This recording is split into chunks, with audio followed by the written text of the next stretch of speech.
Number one show at late night, you know what it is, nothing but illustrious guests. You know what I'm saying? Tonight we have the boss Don behind the legendary Rap-A-Lot Records. You know what I'm saying? Home to the Geto Boys, Bun B, and then the late great Pimp C, Pimp Chad. You know what I'm saying? Show some respect. He's gearing up for the release of his memoir. The art and the science of the respect. You know what I'm Let's saying? salute a true OG in the game, Mr. J. Prince. You know the name. You know what I'm Hey, saying? Prince, come to the table.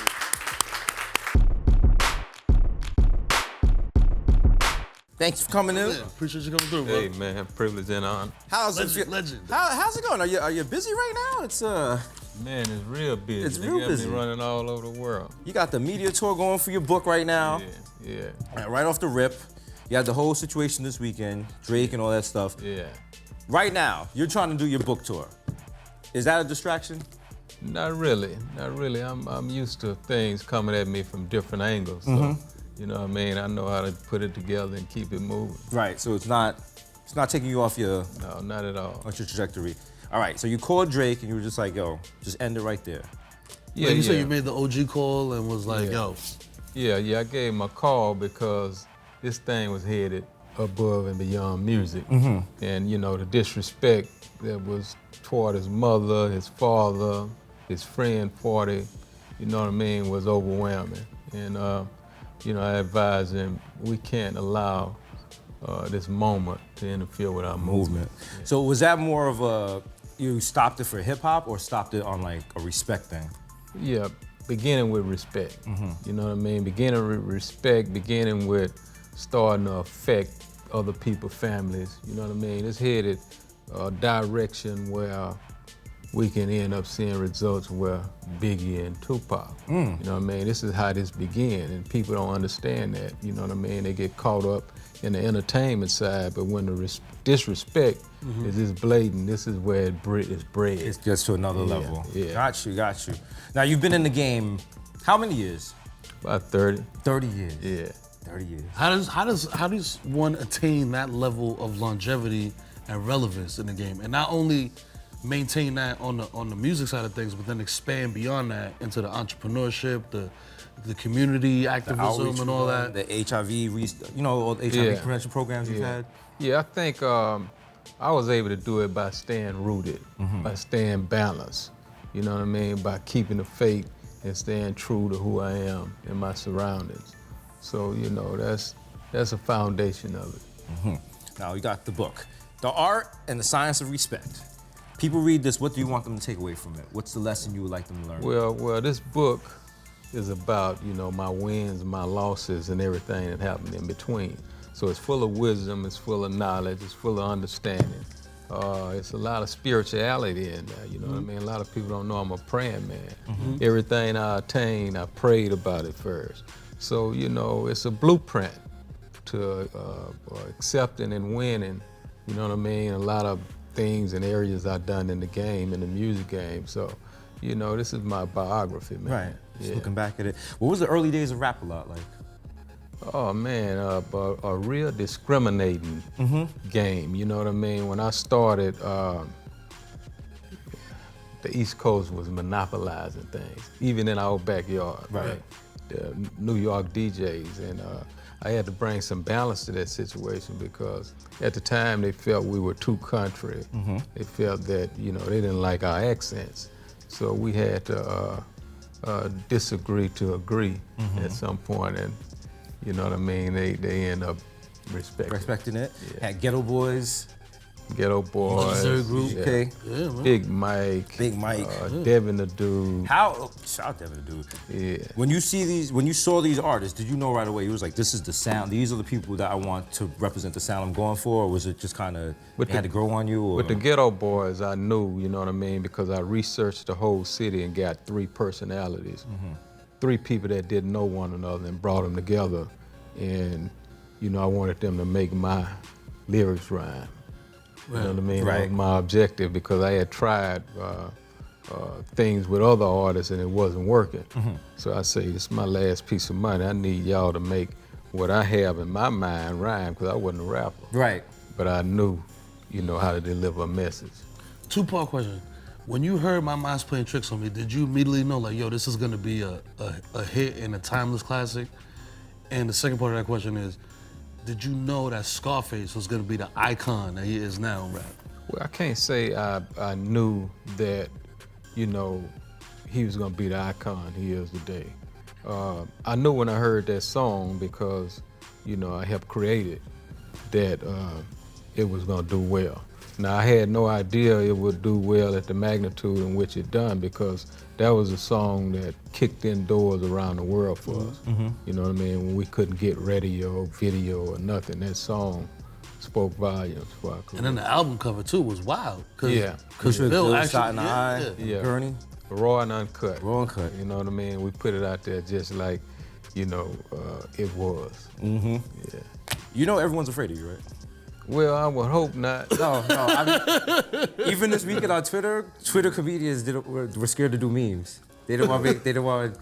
Are you that terrified? I don't. You seem like a very nice guy. Yeah, very even tone. Very even tall. You seem like you let me cut in front of you at the barbecue. And I'm a little guy. And Yeah, that's what's terrifying. I see you. I was like, I don't want no smoke.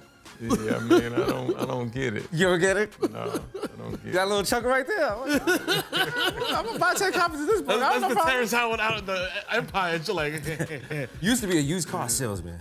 Yeah, I used to own my own dealership. Are there any similarities between the hip hop game and selling cars? Well, I mean, to a certain extent, but it's a different hustle. You know what I mean? It's when you're trying to sell a car. There's one. Well, I used to sell CDs out of my trunk too, so you know, I guess it ties in to a certain extent. is that a Texas thing? Because like I feel like a lot of people that came up, especially in Houston, like a lot of their story begins with that. Like, yo, I was selling CDs out of my trunk, Right. and you know, it caught on, and now I'm where I'm at. Like, Yeah. is that what happened? I think I may have started that. Yeah. And You set the you blueprint know, for it? Yeah, a lot of people followed that blueprint. You know. Has there been a lot of things you started in the game that people followed? Yeah, I would think so. Yes. You know what I mean? Definitely where, you know, my great associates like Master P, Cash Money, Tony Draper, you know, I inspired them. So, and they done well for themselves. I'm proud of what they done. Shout out to Master P. Yo, because a lot of people don't realize, like, he was putting on his own people. Like, it wasn't like, and he was supporting his own scene. Because a lot of people, like, New York, the scene is different. Because it's like, I don't want to say crabs in a bucket, but, like, it's kind of like that way. You feel me? Like, now people ain't really looking to help each other out. But I feel like in the other scenes, like Houston, down south, people put each other on. Like, you'll be in a studio with somebody, and you'll just do a joint. It won't be planned. It'll just be like, yo, Prince is here, Face is here, this one's here. Yo, I got a beat, let's go in there and record. Yeah, we call it Southern hospitality. You know what I mean? It's something about us. I always give these analogies. The East Coast piece of bread, the West Coast piece of bread, we the meat.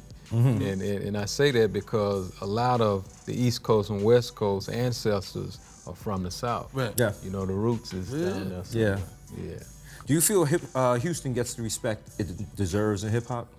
Yeah, I mean, I'm not mad about the respect that we have gotten in Houston. You know, to get more, we have to do more. But you don't feel you guys have done enough that it needs to be recognized more, or is it just like I think we've been recognized, but I wouldn't be against. a little more? Yeah, a little Feel more. you on that? There was a stretch where Houston had it on Smash, bro. It was like Slim Thug was out and Paul Wall and all these other people coming out with joint. And, I feel like Houston Jones. is always, the Houston sound is very strong in Houston. It doesn't matter getting it to other cities and stuff, especially a place like New York where they're very hesitant to play stuff like that. Yeah, I remember that moment you're talking about, and what happened at that moment was when Houston had the spotlight on them, a lot of the artists didn't perform. You know what I mean? They started doing other things and focusing on other things versus staying in the studio and staying on their hustle, getting product out. Is that something that you tell your artists, like, yo, my man, we here to do a job? Like, your artists, you creative, whatever, but you can't just be floating around doing whatever the fuck. You gotta be in the studio focused. That's right. That's what it's gonna take to keep that spotlight on you and to keep reproducing and, you know what I mean, getting success. You can't take no vacation. What do you got to say to any young dudes who out there who don't necessarily want to rap but want to be in your position of like an executive, you know what I mean, a person who delegates? To actually take it a step before that, you said you had the rhymes but you just didn't know how to rap them? You had the lyrics for... Yeah, a lot of the songs the Geto Boys wrote, I had something to do with it. So, but what made you decide, you know what, I'm just chilling in the background? Because we see nowadays in music, a lot of people like, nah, I'm running a record company, I'm rapping, I'm dancing, I'm doing all this. You were just like, that's not for me? No, I never liked the spotlight. You know what I mean? I enjoyed being a quiet storm. So that was. See, that was a little terrifying. That was some scary terrifying. That was some scary ass shit. The way you said that was, I enjoy being a quiet storm. And with the little chuckle at the end, like.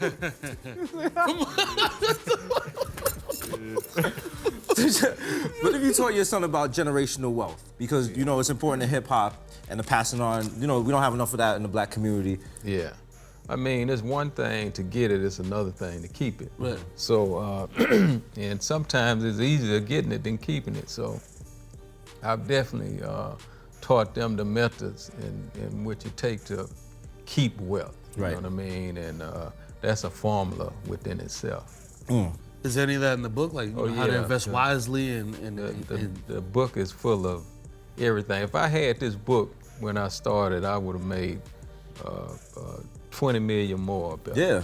You know what I mean? Just by having access to this wisdom and this guide that I'm leaving with the generations to come. All right. We want people to cop the book. We don't give any secrets away.